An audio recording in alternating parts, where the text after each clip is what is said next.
The Honorable Chairperson and the committee members, the members of the Committee on Public Information and Mass Media for this opportunity for KBP to express its position and sentiments with regards to circumstances prevailing that affect mass media, particularly in the case of the proceedings to cancel the franchise of Suarez Media Corporation. For the information of the Honorable Committee, Suarez Media Corporation is not a member of the KBP. However, the matters affecting Suarez Media Corporation affects the whole broadcast industry. And in fact, the proceeding to cancel its franchise is a historical precedent in broadcast media. It is the first time that Congress has taken an action to revoke the franchise of a broadcast company. By the way, Mr. Chairperson, it is important to note that the Philippines is probably the only country where legislative franchise is required for broadcast media. I have tried to research all other jurisdictions, and it appears that it is only the Philippines. This is probably because we hazard to opine that this is probably because broadcast media is considered a public utility in the Philippines. But it has now been classified as a public service with the passage of the Public Service Act. And so probably Congress might want to revisit the power to grant legislative franchise. As stated by the prior speakers, the freedom of expression of the press and media are so important. They are cornerstones of democracy. And even in the legislative franchise, these are protected rights.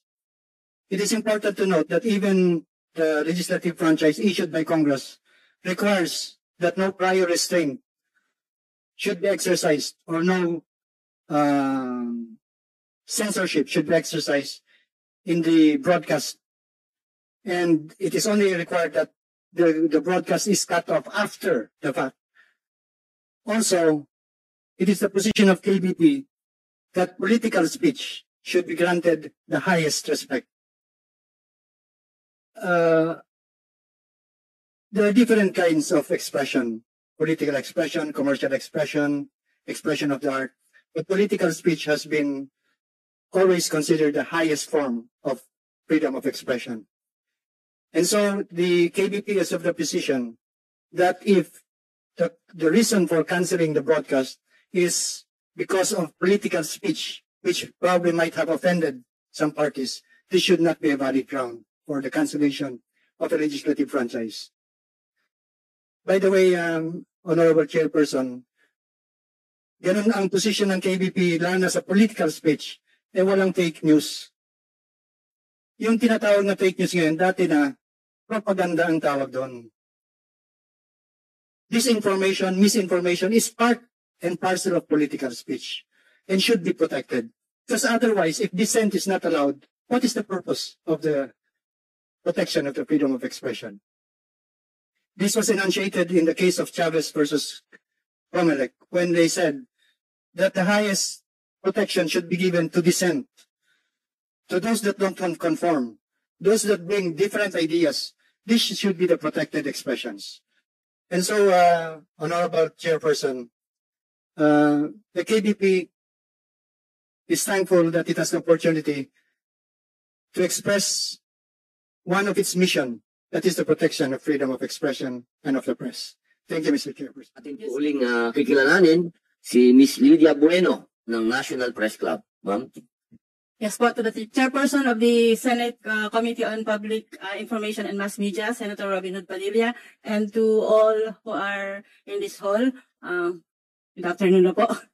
Thank you for the opportunity to air our views from the National Press Club of the Philippines regarding the press freedom in the Philippines and its possible consequences. The National Press Club of the Philippines, this is the oldest and the biggest media organization in the country, has witnessed the exercise of press freedom in the country in its more than 7 decades of existence po. Nasa 72 years na po ang National Press Club. It has managed to resist the storms in all sorts of trials and threats to press freedom. To this day, the National Press Club stands as one of the symbols of the country's free and working democracy. With the proliferation of the content creators or the so-called bloggers or bloggers in various social media platforms, the National Press Club imposed stricter policy in the acceptance of its members. These bloggers and vloggers can become members of the NPC only if they belong or part of legitimate online media websites. So these bloggers and vloggers have given a new meaning to the press freedom and the practice of journalism in the country.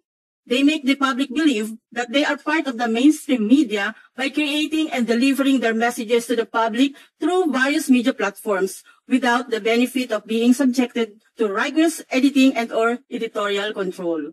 In short, they were not accountable to anyone, not even to themselves. Most of them were encouraged to post because online platforms were paying them good money, which traditional media owners could not match. The most unfortunate part is that they could post everything and anything under the sun, which often result in confusion and misinformation among the public. Indeed, these so-called content creators have been redefining the rules and boundaries of journalism and the meaning of press freedom, with many of them not trained on traditional mode of reporting.